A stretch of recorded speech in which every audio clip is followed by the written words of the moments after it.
আসসালামু আলাইকুম প্রিয় দর্শক, আপনারা সবাই কেমন আছেন? আশা করি ভালো আছেন।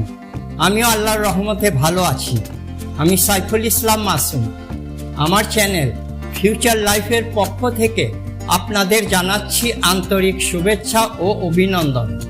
যারা ফেসবুক থেকে দেখছেন তাদের কাছে অনুরোধ রইল, আমার পেজটি এখনই লাইক, ফলো এবং বন্ধুদের সাথে ভিডিওটি শেয়ার করবেন। যারা ইউটিউব থেকে দেখছেন তাদের কাছে অনুরোধ রইল, আমার চ্যানেলটি এখনই সাবস্ক্রাইব করুন, পাশে থাকা বেল আইকনটি প্রেস করুন, যাতে করে সবার আগে ভিডিওটি আপনার কাছে পৌঁছে যায়। চলুন এখন মূল ভিডিওটি শুরু করা যাক।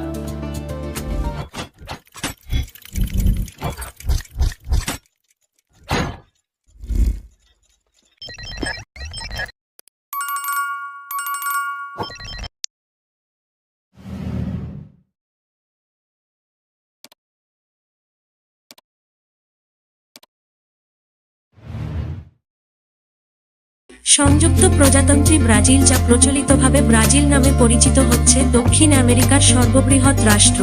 এছাড়াও জনসংখ্যা ও ভৌগোলিক আয়তনের দিক থেকে এটি বিশ্বের পঞ্চম বৃহত্তম দেশ, 85,14,877 বর্গ কিলোমিটার আয়তনের এই দেশটিতে বসবাসকৃত মানুষের সংখ্যা প্রায় 19 কোটি। এটি আমেরিকার একমাত্র পর্তুগিজভাষী দেশ এবং বিশ্বের সর্ববৃহৎ পর্তুগিজভাষী রাষ্ট্র। ব্রাজিলের পূর্বভাগ আটলান্টিক মহাসাগর দ্বারা বেষ্টিত, যার উপকূলীয় ভাগের দৈর্ঘ্য প্রায় 7,491 কিলোমিটার। ব্রাজিলের উত্তরে রয়েছে ভেনেজুয়েলা, গায়ানা, সুরিনাম ও ফ্রান্সের সামুদ্রিক দেপার্তম ফরাসি গায়ানা। এছাড়াও এর উত্তর পশ্চিম ভাগে কলম্বিয়া, পশ্চিমে বলিভিয়া ও পেরু, দক্ষিণ পশ্চিমে আর্জেন্টিনা ও প্যারাগুয়ে এবং দক্ষিণে উরুগুয়ে অবস্থিত। ব্রাজিলীয় সীমানায় আটলান্টিক মহাসাগরের বেশ কিছু দ্বীপপুঞ্জ অবস্থিত, যার মধ্যে রয়েছে ফের্নান্দো জি নরোনিয়া, রোকাস অ্যাটল, সেন্ট পিটার ও সেন্ট পল রকস এবং ত্রিনিদাজি এ মার্চি ভাজ। ব্রাজিলের সাথে চিলি ও ইকুয়েডর ব্যতীত দক্ষিণ আমেরিকার সকল দেশেরই সীমান্ত সংযোগ রয়েছে। 1500 সালে পর্তুগিজ অভিযাত্রী পেদ্রো আলভারেজ কাব্রাওয়ের ব্রাজিলে এসে পৌঁছানোর পর থেকে 1815 খ্রিস্টাব্দ পর্যন্ত ব্রাজিল ছিল একটি পর্তুগিজ উপনিবেশ। 1815 সালে এটি যুক্তরাজ্য, পর্তুগাল ও আলগ্রেভিজের সাথে একত্রিত হয়ে একটি যুক্তরাষ্ট্রীয় শাসন ব্যবস্থা গঠন করে। মূলত 1808 সালেই ব্রাজিলের পরিচয় ফাটল ধরে, কারণ নেপোলিয়নের পর্তুগাল আক্রমণের দেশ ধরে পর্তুগিজ সাম্রাজ্যের কেন্দ্র লিসবন থেকে ব্রাজিলের রিও দি জানেইরোতে সরিয়ে নেওয়া হয়। 1822 সালে ব্রাজিল পর্তুগালের কাছ থেকে স্বাধীনতা লাভ করে। প্রাথমিক ভাগে এটি ব্রাজিলীয় সাম্রাজ্য হিসেবে সার্বভৌমত্ব অর্জন করলেও 1889 সাল থেকে এটি একটি গণতান্ত্রিক প্রজাতন্ত্র হিসেবে শাসিত হয়ে আসছে। 1824 সালে ব্রাজিলের প্রথম সংবিধান পাশ হওয়ার পর থেকে দেশটিতে 2 কক্ষ বিশিষ্ট সরকার ব্যবস্থা চলে আসছে, যা বর্তমানে কংগ্রেস নামে পরিচিত। বর্তমান সংবিধান অনুযায়ী ব্রাজিল একটি যুক্তরাষ্ট্রীয় প্রজাতন্ত্র, একটি ফেডারেল ডিস্ট্রিক্ট, 26টি প্রদেশ ও 5,564টি মিউনিসিপ্যালিটি নিয়ে এর যুক্তরাষ্ট্রীয় প্রজাতন্ত্র গঠিত হয়েছে। ক্রয় ক্ষমতা, সমতা ও মোট অভ্যন্তরীণ উৎপাদনের ভিত্তিতে ব্রাজিলের অর্থনীতি বর্তমানে বিশ্বের 8ম বৃহত্তম অর্থনীতি। ব্রাজিলের অর্থনীতি বিশ্বের অন্যতম দ্রুত বর্ধনশীল অর্থনীতি। এর অর্থনৈতিক সংস্কার আন্তর্জাতিক বিশ্বে দেশটিকে একটি নতুন পরিচিতি দিয়েছে। ব্রাজিল জাতিসংঘ, G20, CPLP, Latin Union, Organization of Ibero American States, Mercosul ও Union of South American Nations এবং ব্রিক দেশগুলোর প্রতিষ্ঠাতা সদস্য। ব্রাজিল জীববৈচিত্র্য ও প্রাকৃতিক পরিবেশের দিকে বিশ্বের অন্যতম প্রধান একটি দেশ হিসেবে বিবেচিত। ব্রাজিলে বিভিন্ন প্রকারের প্রকৃতি সংরক্ষণ কেন্দ্র ও অভয়ারণ্য বিদ্যমান। এছাড়াও দেশটি সমৃদ্ধ খনিজ সম্পদের অধিকারী, যা বিভিন্ন সময়ে এর অর্থনীতিকে এগিয়ে নিয়ে যেতে সাহায্য করেছে। ব্রাজিলে বিভিন্ন জাতের লোকের বাস, আদিবাসী আমেরিকান, পর্তুগিজ বসতি স্থাপক এবং আফ্রিকান দাসদের মধ্যে আন্তঃসম্পর্ক ব্রাজিলের জাতিসত্তাকে দিয়েছে বহুমুখী রূপ। ব্রাজিল দক্ষিণ আমেরিকার একমাত্র পর্তুগিজ উপনিবেশ। 16তম শতকে পর্তুগিজদের আগমনের আগে বহু আদিবাসী আমেরিকান দেশটির সর্বত্র ছড়িয়ে ছিটিয়ে ছিল। 16তম শতকের মধ্যভাগে পর্তুগিজেরা কৃষিকাজের জন্য আফ্রিকা থেকে দাস নিয়ে আসা শুরু করে। এই তিন জাতির লোকেদের মিশ্রণ ব্রাজিলের সংস্কৃতি, বিশেষ করে এর স্থাপত্য ও সঙ্গীতে এমন এক ধরনের স্বাতন্ত্র্য এনেছে কেবল ব্রাজিলেই যার দেখা মেলে। 19তম শতকের শেষ দিকে ও 20তম শতকের গোড়ার দিকে ব্রাজিলে আগমনকারী অন্যান্য ইতালীয়, জার্মান, স্পেনীয়, আরব ও জাপানি অভিবাসীরাও ব্রাজিলের সংস্কৃতিতে গুরুত্বপূর্ণ প্রভাব রেখেছে। মিশ্র সংস্কৃতির দেশ হলেও কিছু কিছু আফ্রিকান বংশোদ্ভূত ব্রাজিলীয়, ইউরোপ ও এশিয়া থেকে আগত পর্তুগিজ অভিবাসী এবং আদিবাসী আমেরিকানদের অংশবিশেষ এখনও তাদের নিজস্ব সংস্কৃতি ও রীতিনীতি ধরে রেখেছে। তবে পর্তুগিজ সংস্কৃতির প্রভাবই সবচেয়ে বেশি। পর্তুগিজ এখানকার প্রধান ভাষা এবং রোমান ক্যাথলিক প্রধান ধর্ম।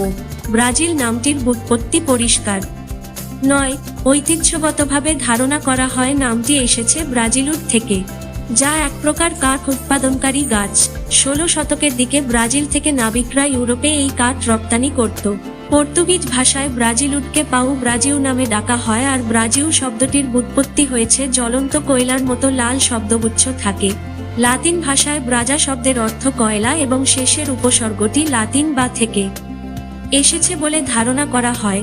পরবর্তীতে পর্তুগিজ ব্রাজিউ শব্দটি থেকে ইংরেজিতে ব্রাজিল নামটি এসেছে। ব্যুৎপত্তির এই তত্ত্বটি ব্রাজিল ও পর্তুগালের স্কুলগুলোতে আনুষ্ঠানিকভাবে পড়ানো হয়।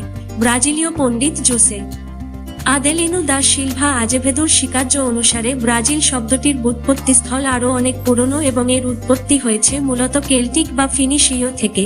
ফিনিশীয়রা কেল্টিক দ্বীপগুলোর খনি থেকে প্রাপ্ত এক প্রকার খনিজ দ্রব্য থেকে উৎপন্ন লাল রঞ্জন ইবেরিয়া থেকে আয়ারল্যান্ডে রপ্তানি করত।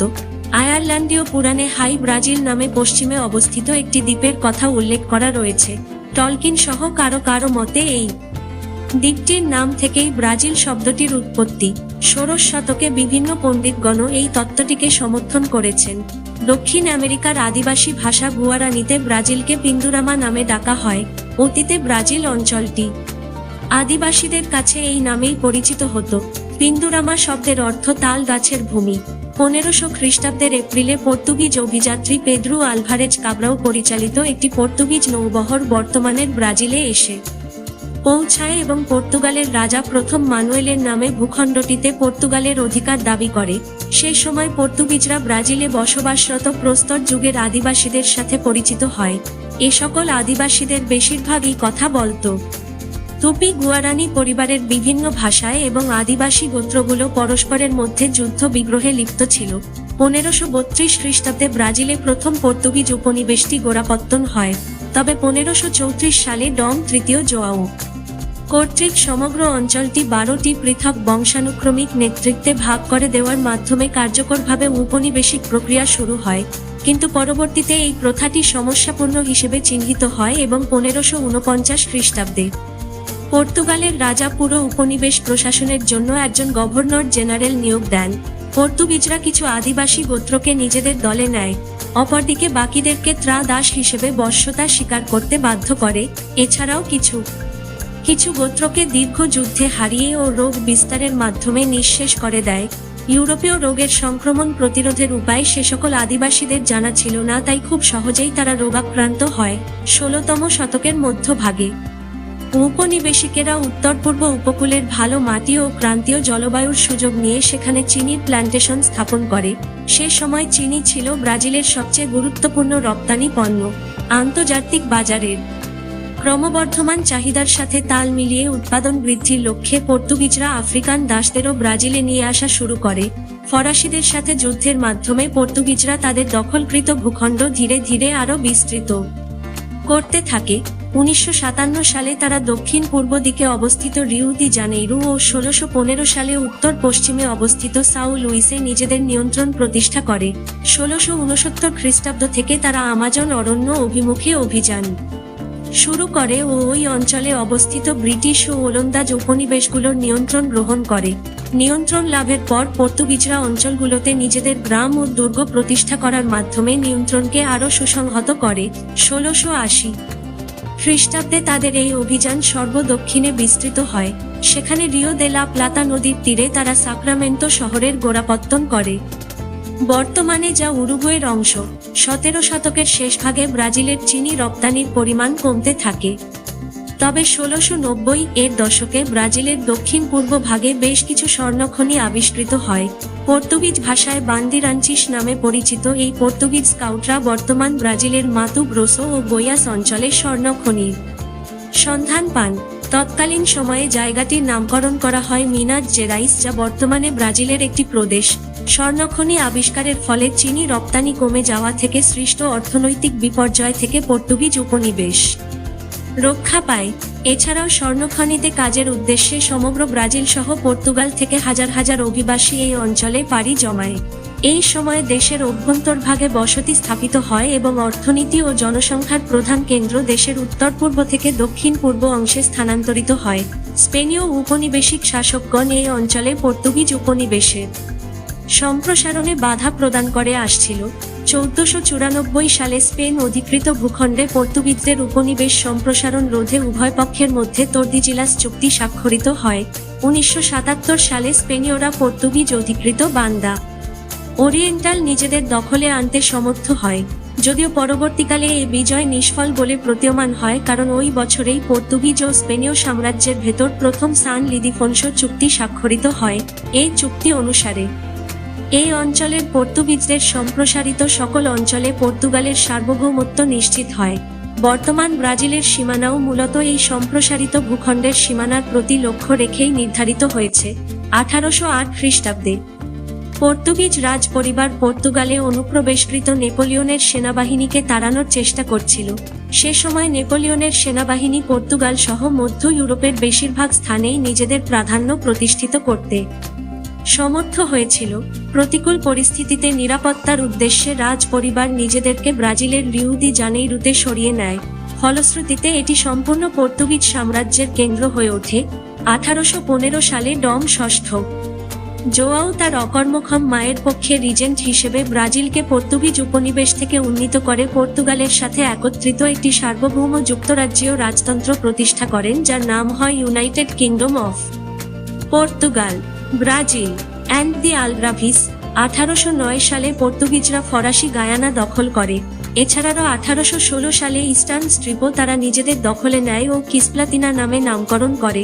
কিন্তু 1828 খ্রিস্টাব্দে ব্রাজিল এই অঞ্চলটির ওপর তার নিয়ন্ত্রণ হারায় এবং অঞ্চলটিতে উরুগুয়ে নামের একটি নতুন স্বাধীন ও সার্বভৌম রাষ্ট্রের গোড়াপত্তন হয়। 1821 সালের 26শে এপ্রিল রাজা ষষ্ঠ জোয়াও ইউরোপে ফিরে যান ও যাবার পূর্বে তার বড় ছেলে পেদ্রু জি কান্তারাকে ব্রাজিলের রিজেন্ট হিসেবে স্থলাভিষিক্ত করেন। পরবর্তীতে পর্তুগিজ সরকার ব্রাজিলকে পুনরায় পর্তুগিজ উপনিবেশে পরিণত করতে চেষ্টা করেছিল, কিন্তু 1808 সাল থেকে চলে আসা অঞ্চলটির নিজেদের অর্জন থেকে বঞ্চিত ব্রাজিলীয়রা পুনরায় উপনিবেশিক শাসনের বিরোধিতা করে। রিজেন্ট পেদ্রু পর্তুগালে ফিরতে অস্বীকৃত জানান ও ব্রাজিলীয়দের দাবির পক্ষে অবস্থান নেন। 1822 সালের 7ই নভেম্বর পেদ্রু আনুষ্ঠানিকভাবে পর্তুগালের কাছে থেকে ব্রাজিলের স্বাধীনতার ঘোষণা দেন। একই বছরের 12ই অক্টোবর ডম পেদ্রু ব্রাজিলের প্রথম সম্রাট হিসাবে স্থলাভিষিক্ত হন এবং 1822 সালের 1 ডিসেম্বর সিংহাসনে আরোহণ করেন। এর মাধ্যমেই ব্রাজিলে 322 বছর ধরে চলে আসা পর্তুগিজ শাসনের অবসান ঘটে। তৎকালীন সময়ে ব্রাজিলীয়রা রাজতন্ত্রের পক্ষে ছিলেন এবং গণতন্ত্র ততটা জনপ্রিয় ছিল না। স্বাধীনতার ঘোষণার ফলস্বরূপ ব্রাজিলের স্বাধীনতা যুদ্ধ শুরু হয়, যা ব্রাজিলের উত্তর পূর্ব ও দক্ষিণাঞ্চল সহ পর্তুগিজ অধিকৃত প্রায় সম্পূর্ণ অঞ্চলেই ছড়িয়ে পড়েছিল। অবশেষে 1824 সালের 8ই মার্চ পর্তুগিজ সৈন্যরা ব্রাজিলীয়দের কাছে আত্মসমর্পণ করে এবং 1825 সালের 29 আগস্ট পর্তুগাল ব্রাজিলের স্বাধীনতাকে স্বীকৃতি দেয়। 1824 সালের 15ই মার্চ ব্রাজিলের প্রথম সংবিধানটি জনসাধারণের কাছে উন্মুক্ত করে দেওয়া হয়।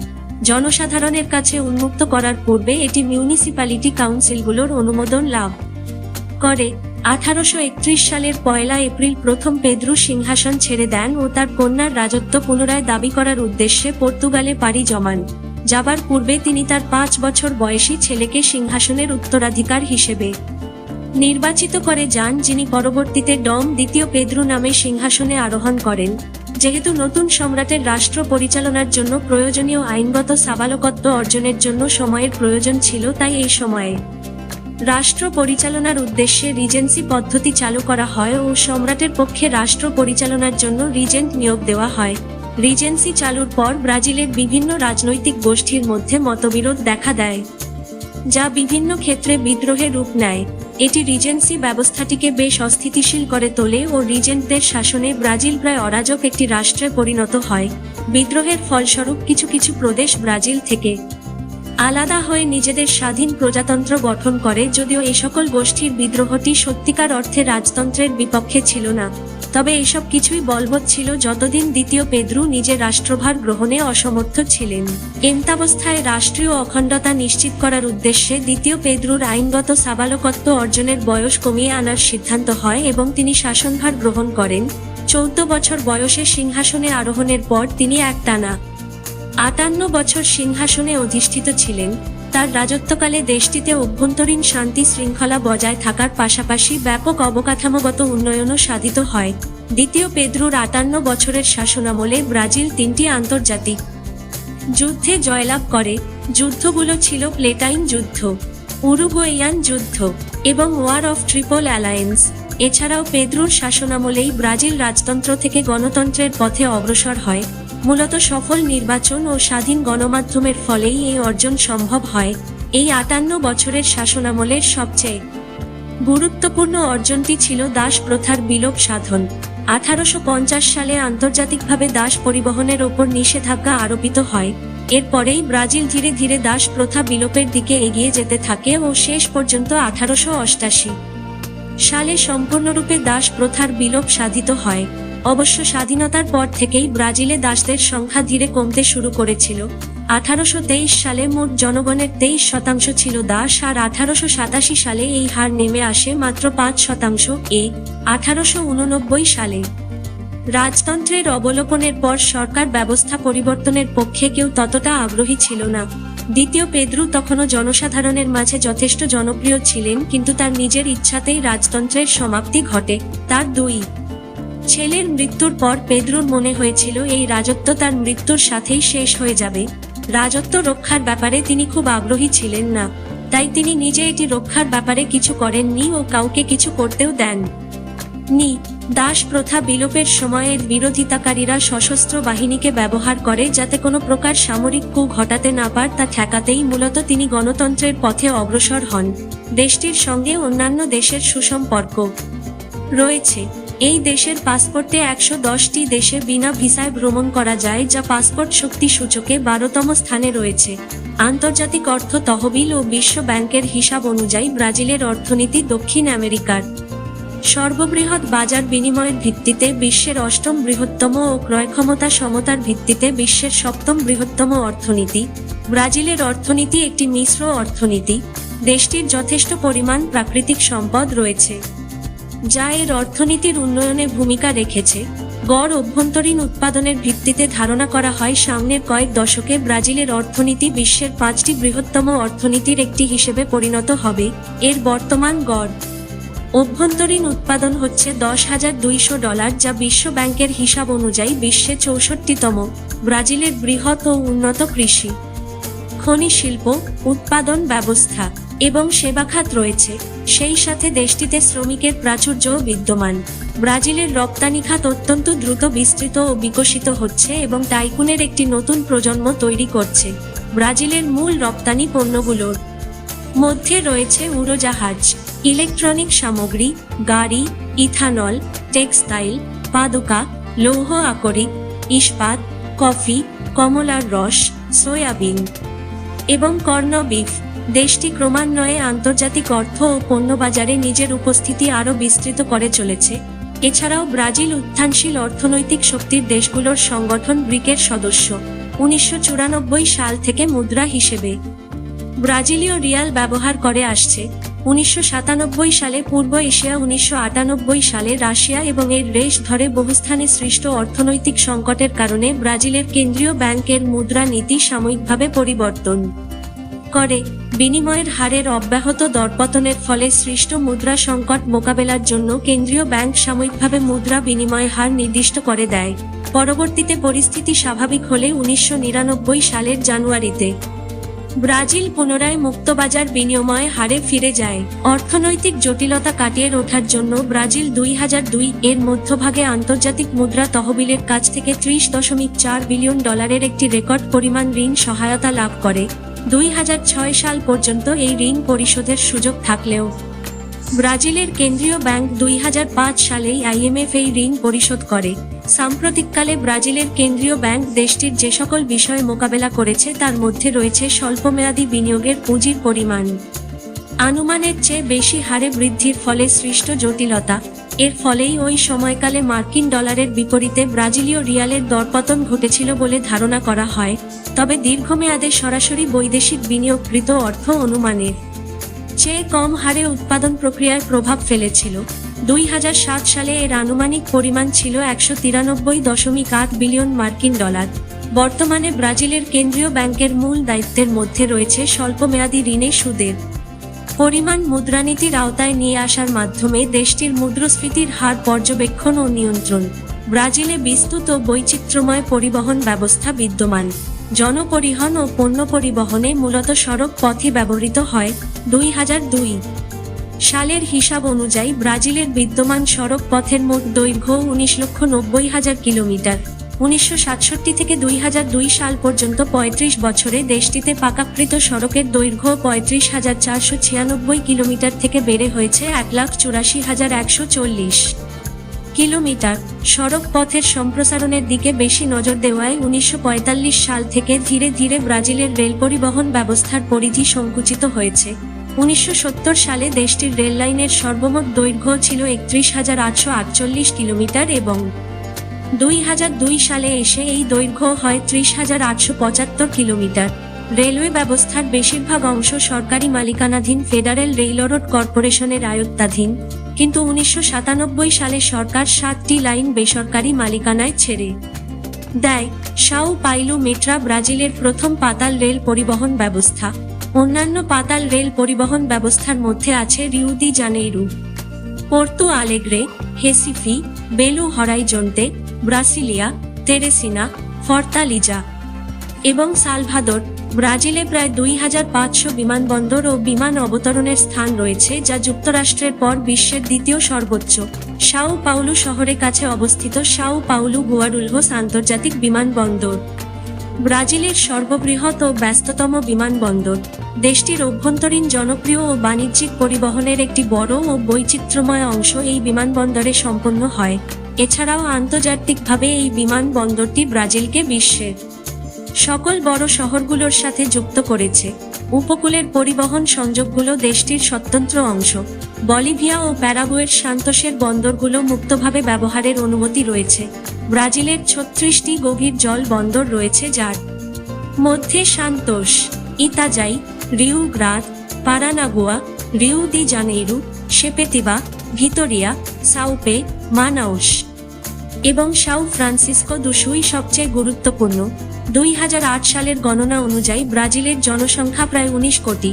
জনসংখ্যার ঘনত্ব প্রতি কিলোমিটারে 22.31 জন এবং পুরুষ ও নারীর অনুপাত 0.951। মোট জনসংখ্যার 83.75% ভাগ শহরাঞ্চলে বসবাস করে। ব্রাজিলের বেশিরভাগ মানুষ বাস দেশটির দক্ষিণ পূর্ব ও উত্তর পূর্বাঞ্চলে। যদিও ভৌগোলিকভাবে দেশটির সবচেয়ে বড় অংশ হচ্ছে এর মধ্য পশ্চিম এবং উত্তরাঞ্চল, যা ব্রাজিলের মোট ভূখণ্ডের 64.12% ভাগ দখল করে আছে, কিন্তু সে অঞ্চলগুলোতে বসবাসকৃত মানুষের সংখ্যা মাত্র 2,91 লক্ষ। মৃত্যুহার কমে যাওয়ায় 1940 থেকে 1970 এর দশকে ব্রাজিলের জনসংখ্যা বেশ বেড়ে যায়, যদিও এই সময় জন্মহারও সামান্য পরিমাণে হ্রাস পায়। 1940 এর দশকে দেশটির জনসংখ্যা বৃদ্ধির বার্ষিক হার ছিল 2.4%। 1950 এর দশকে এসে এই হার বৃদ্ধি পেয়ে দাঁড়ায় 3.0% ও 1960 এর দশকে এই হার ছিল 2.9%। এ বছরগুলোতে মানুষের গড় আয়ু 44 বছর থেকে বৃদ্ধি পেয়ে 54 বছরে উন্নীত হয়। 2007 সালে এসে ব্রাজিলের মানুষের গড় আয়ু হয় 72.6 বছর। 1960 এর দশকের পর থেকে ব্রাজিলের জনসংখ্যা বৃদ্ধির হার ধীরে ধীরে হ্রাস পাচ্ছে। 1950 এর মধ্যে জনসংখ্যা বৃদ্ধির বার্ষিক হার ছিল 3.04%। 2008 সালে এসে এই হার দাঁড়ায় মাত্র 1.05%। ধারণা করা হয় এমনভাবে চলতে থাকলে 2050 সাল নাগাদ ব্রাজিলের জনসংখ্যা বৃদ্ধির হার ঋণাত্মক অঙ্কে পৌঁছাবে এবং হার হবে -0.29%।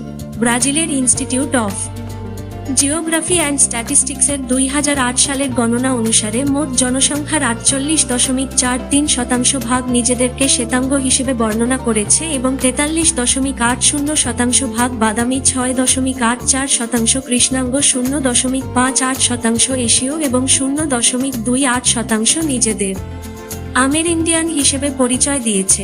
অপরদিকে 0.07%।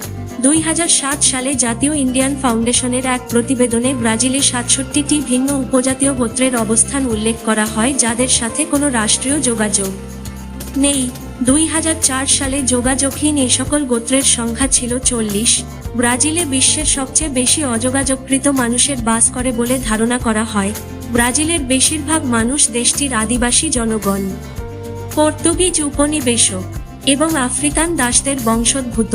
1500 খ্রিস্টাব্দে পর্তুগিজদের আগমনের পর থেকে এই তিন জাতির মাঝে বৈবাহিক সম্পর্কের সৃষ্টি হতে থাকে, যা ব্রাজিলকে একটি বৈচিত্র্যময় জাতিসত্তা উপহার দিয়েছে। ব্রাজিলের বাদামি বর্ণের জনগোষ্ঠীর বিভিন্ন ভাগের সৃষ্টি হয়েছে। এই ভাগগুলোর মধ্যে আছে শ্বেতাঙ্গ ও ইন্ডিয়ান বংশোদ্ভূত কাবকলু, শ্বেতাঙ্গ ও কৃষ্ণাঙ্গ বংশোদ্ভূত মুলাতু এবং কৃষ্ণাঙ্গ ও ইন্ডিয়ান বংশোদ্ভূত কাফুজু। বেশিরভাগ কাবকলু জনগণ দেশটির উত্তর, উত্তর-পূর্ব এবং মধ্য পশ্চিমাঞ্চলে বসবাস করে। গরিষ্ঠ সংখ্যক মুলাতু জনগণ বাস করে বায়াও থেকে পারাইবা পর্যন্ত উত্তর পূর্বাঞ্চল ঘেঁষে চলে আসা পূর্ব উপকূলীয় অঞ্চল, উত্তর মারানাউ, দক্ষিণ মিনাস জেরাইস এবং পূর্ব রিউ দি জানেইরো অঞ্চলে। 19তম শতক থেকে অভিবাসীদের জন্য ব্রাজিলের সীমান্ত উন্মুক্ত করে দেওয়া হয়। ফলশ্রুতিতে 1808 থেকে 1972 সালের মধ্যে ব্রাজিলে বিশ্বের 60টি দেশ থেকে প্রায় 50 লক্ষ মানুষের আগমন ঘটে।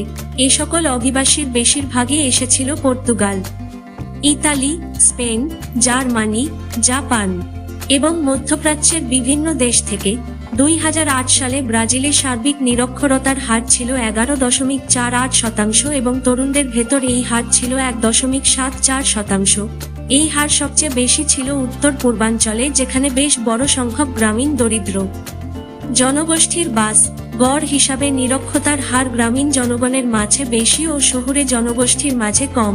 300 বছরেরও বেশি সময় ধরে পর্তুগিজ উপনিবেশকদের শাসনের ফলে ব্রাজিলের সংস্কৃতির মূল অংশটি এসেছে পর্তুগালের সংস্কৃতি থেকে। পর্তুগিজরা ব্রাজিলের সংস্কৃতির যে সকল স্থানে প্রভাব ফেলেছে তার মধ্যে আছে পর্তুগিজ ভাষা, ক্যাথলিক ধর্ম এবং উপনিবেশিক স্থাপত্য শিল্প।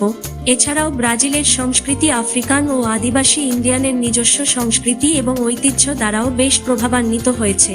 এছাড়া ব্রাজিলে অভিবাসী হিসেবে আসা ইতালীয়, জার্মান ও অন্যান্য ইউরোপীয় অভিবাসীদের সংস্কৃতিও ব্রাজিলীয় সংস্কৃতিতে কিছুটা প্রভাব বিস্তার করেছে। 18 থেকে 19 শতকের দিকে দলে দলে আসা এই সকল অভিবাসীরা ব্রাজিলের দক্ষিণ ও দক্ষিণ পূর্বাঞ্চলে বসবাস করা শুরু করেছিল এবং বর্তমানেও ওই অঞ্চলের সাংস্কৃতিক কর্মকাণ্ডে তাদের প্রভাব পরিলক্ষিত হয়। তবে সামগ্রিকভাবে আদিবাসী আমেরিন্ডিয়ানরা ব্রাজিলের ভাষা ও রন্ধনশিল্পে প্রভাব ফেলেছে, অপরদিকে আফ্রিকানরা প্রভাব ফেলেছে ব্রাজিলের রন্ধনশৈলী, সঙ্গীত, নৃত্যকলা ও ধর্মে। 16তম শতকের পর থেকে ব্রাজিলীয় চিত্রকলা বিভিন্ন ধারায় বিস্তৃত হতে থাকে। পূর্বে ব্রাজিলের চিত্রকলায় বারোকি ধারার প্রভাব ছিল খুব বেশি, কিন্তু 16তম শতকের পর বারোকি থেকে তা রোমান্টিকতা, আধুনিকতা, অভিব্যক্তিবাদ, কিউবিজম, পরাবাস্তবাদ, বিমূর্তবাদ প্রভৃতি দিকে ছড়িয়ে পড়তে থাকে। ব্রাজিলীয় চলচ্চিত্রের গোড়াপত্তন হয় 19তম শতকের শেষ দিকে। অনেক অভ্যন্তরীণ চড়াই উতরাই পেরিয়ে সাম্প্রতিক বছরগুলোতে ব্রাজিলের চলচ্চিত্র দেশের গণ্ডি পেরিয়ে আন্তর্জাতিক পরিচিতি লাভ করতে শুরু করেছে। ব্রাজিলীয় সাহিত্য বিশ্বে অন্যতম আলোড়ন তোলা সাহিত্য। ব্রাজিলের লেখক পাওলো কোয়েলহো বিশ্বের সর্বাধিক পঠিত লেখক। এছাড়া মাচাদো দে অ্যাসিস ব্রাজিলের সর্বকালের সেরা লেখক হিসেবে সুপরিচিত। ফুটবল খেলাই ব্রাজিলের সবচেয়ে জনপ্রিয় ক্রীড়া হিসেবে পরিচিত। ব্রাজিল জাতীয় ফুটবল দল ফিফা বিশ্ব র্যাঙ্কিংয়ে শীর্ষস্থানীয় দল হিসেবে চিহ্নিত। দলটি এ পর্যন্ত 5 বার বিশ্বকাপ জয়লাভ করেছে, যা একটি record. Volleyball, basketball, auto racing এবং মার্শাল আর্ট ক্রীড়াও ব্যাপকভাবে দর্শকপ্রিয়। ব্রাজিলের পুরুষ জাতীয় ভলিবল দলটি ওয়ার্ল্ড লিগ, বিশ্ব ভলিবল গ্রা চ্যাম্পিয়ন্স কাপ, বিশ্ব চ্যাম্পিয়নশিপ এবং বিশ্বকাপের বর্তমানে বিশ্ব চ্যাম্পিয়ন দল। ব্রাজিলের অন্যান্য খেলার মধ্যে রয়েছে টেনিস, হ্যান্ডবল, সুইমিং এবং জিমন্যাস্টিক্স, যা গত কয়েক দশক ধরে চর্চা হচ্ছে। ব্রাজিলে বেশ কিছু ক্রীড়ার উদ্ভব ঘটেছে, তন্মধ্যে বিচ ভলিবল, ফুটসাল এবং ফুটলি অন্যতম। মার্শাল আর্টে ক্যাপোইরা, ভ্যালে টুডো এবং ব্রাজিলিয়ান জি-জিৎসু ক্রীড়ার প্রচলন ঘটিয়েছে। অটো রেসিংয়ে এ পর্যন্ত 3 জন ব্রাজিলীয় ড্রাইভার ফর্মুলা 1-এ 8 বার বিশ্ব চ্যাম্পিয়নশিপ অর্জন করেছে। আজকের মতো ভিডিওটি এখানেই শেষ করছি। আগামী ভিডিও দেখার আমন্ত্রণ রইল। বন্ধুদের কাছে অনুরোধ রইল, ভিডিওটি ভালো লাগলে লাইক করুন, কমেন্টে আপনার মতামত জানান এবং বন্ধুদের সাথে ভিডিওটি শেয়ার করুন। আসসালামু আলাইকুম, আল্লাহ হাফেজ।